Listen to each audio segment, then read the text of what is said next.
નહીં કાકા અમારે અડવાનું નહીં, અહીં મસ્ત રહેવાનું, ચિંતા નહીં કરવાની, સમજ્યા ને? ટેન્શન નહીં લેવાનું.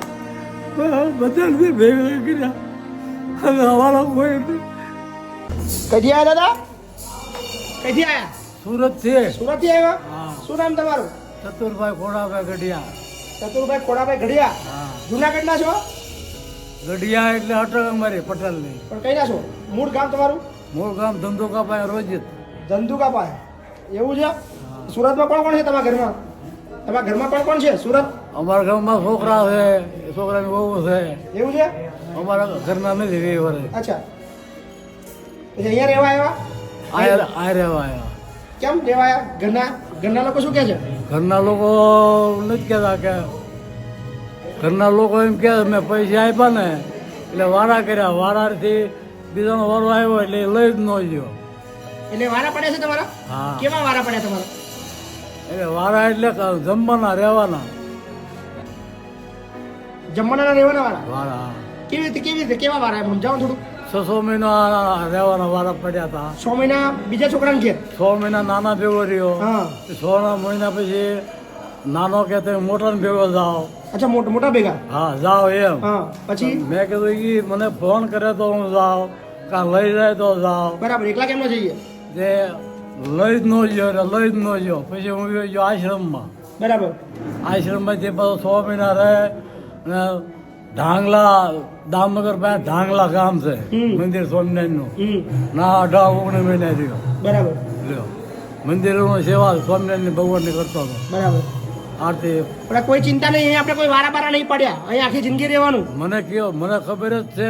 મને હું ભાઈ જે મને મોકલ્યો ને એ ભાઈ મને બધી વાત કરી હતી. અચ્છા, લ્યો ચાલો સરસ. લ્યો શું નામ તમારું? ચતુરભાઈ ચતુરભાઈ ખોડાભાઈ ગઢિયા. ઘડિયા.